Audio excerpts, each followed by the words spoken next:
So let me begin with Emmanuel Buah, because the NDC has also waded into this debate and appear to agree with the civil society, 29 of them, the issues they raise. So for starters, why should Ghanaians be listening to the CSOs and yourselves instead of Freddie Blay? And we'll share the various positions as have been, canvassed. Good morning, Samson, and good morning to colleagues and your listeners. Right. Let me take you back. So Anadako decides to sell 100% of his shares in the Deepwater Tunnel and the West Cape 3 Points, and then they informed the Ministry of Energy. Ghana initially tries to preempt that transaction. The companies pushed back because of stability clauses, and they were right in doing so, because remember that at 919, which was passed in 2016, these companies have been in existence.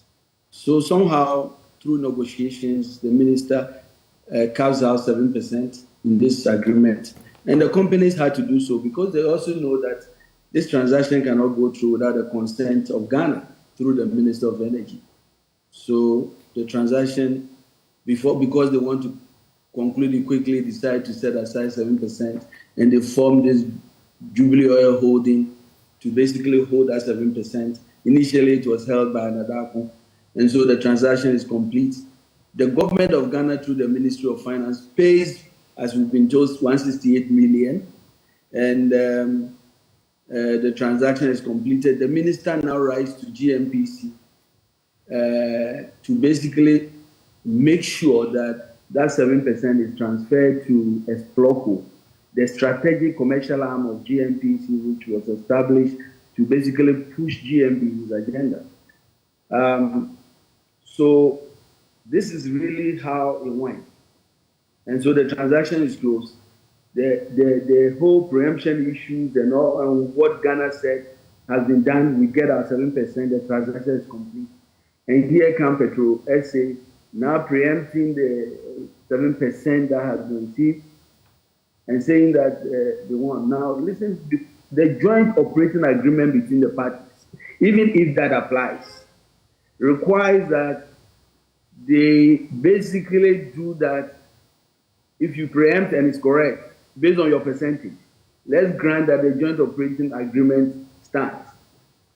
PetroSA has 4% in this agreement, and Jubilee Oil Holding has 7%. So what is the basis for the 50 that the chairman has agreed? In his letter, he says that he's agreeable to that 50%. Even if we agree that the joint operating agreements allowed that preemption to take place, the chairman is not able to explain how he arrived at the 50-50%. In any event, we have also not seen a board approval of this decision. Why is it that it is the GNPC board chairman who is writing the letter? Is he the executive chairman? Why is it not the CEO writing the letter? In any event, why is it writing the letter in direct disregard of the directive of the Minister of Energy? But what is really important for me and for us, a lot of us, has to do with GNPC's mandate. GNPC, number one goal is to increase Ghana's stake, make sure our stakes are increased, more oil for Ghana. The reason why GNPC was established, that's the first objective. And one of the reasons why GNPC is being given money every year by Parliament is basically to prepare them to the day where Ghana will be in a position to get our national oil company to basically discover and produce oil independently, so that all these foreign companies, Tullow, Cosmos, and others, will not be giving us basically crumbs. That's why we established Exploco as well. So having asked these questions and making the point that we have not been able to understand the legal and commercial basis for the chairman's letter, especially because it contravenes the directive of the minister, but more importantly, even the joint operating agreement does not ask, it doesn't require that PetroSA gets 50%. So where did that 50% go? He is also not the CEO. What did the CEO also know? But more importantly, we are concerned because as we speak, Ghana is stuck with 3 producing oil fields. In fact, Jubilee is now produced over 50%. We stand the danger of basically depleting our reserve without adding anything on. The only opportunity we had, if you recall, had to do with the Aker field. Remember the history of that field. Hess was about to produce it. We are ready. We were going to produce it under the NDC government after we had prepared 3 producing fields. Then all of a sudden, Côte d'Ivoire lays claim to that field. So we go to arbitration. By the time we come back, Hess says he's pulling out. Aker comes in.